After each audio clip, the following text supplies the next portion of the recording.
The number you have dialed is currently busy. Please try again later. The number you have dialed is currently. हाँ बोलो जल्दी, क्या काम है? किससे बात कर रहे थे? फोन कहाँ बिजी था तुम्हारा? अरे यार, जब भी फोन करती हूँ बिजी बिजी बिजी। आजकल ना तुम्हारे लक्षण ठीक नहीं लग रहे हैं। चलो ठीक है, ऑफिस में बाद में बात करता हूँ। अच्छा सुनो तो सही। हेलो, अरे सुनो ना। हेलो हेलो, अरे हेलो।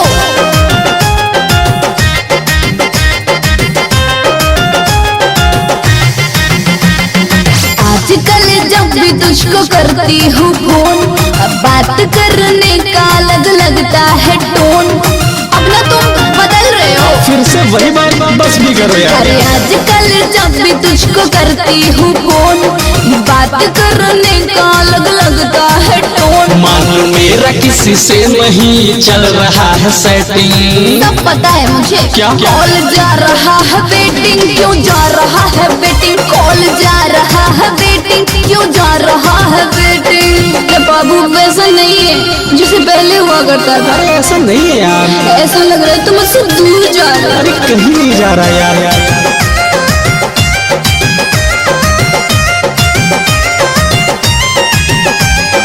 बिना वजह क्यों करती हो शक?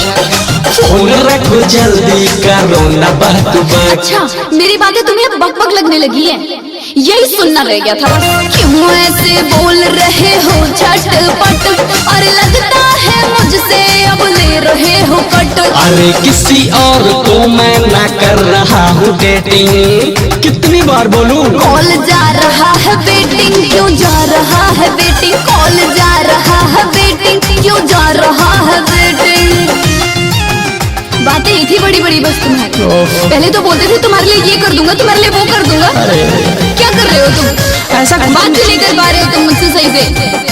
हमेशा बिजी बिजी रहते हो, जब भी मैं कॉल करती हूँ बिजी रहते हो।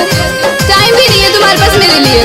नहीं करते हो तुम मुझसे प्यार, झूठ बोलते हो तुम। अरे नहीं सोना, क्यों परेशान हो रही हो? पहले तो दिन रात करते थे कॉल, पूरा दिन देखो अब ना तुम मिस कॉल।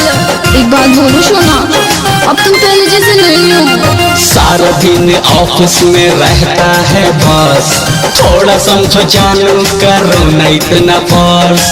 ट्रस्ट करो मुझ पे, नहीं कर रहा हूँ चीटिंग, कितनी बार बोलूं? कॉल जा रहा है वेटिंग, क्यों जा रहा है वेटिंग? कॉल जा रहा है वेटिंग, क्यों जा रहा है वेटिंग? आजकल जब भी तुझको करती हूँ फोन, बात करने का अलग लगता है टोन। मानो मेरा किसी से नहीं चल रहा है सेटिंग। सब पता है मुझे। क्या? कॉल जा रहा है वेटिंग, क्यों जा रहा है वेटिंग? कॉल जा रहा है वेटिंग, क्यों जा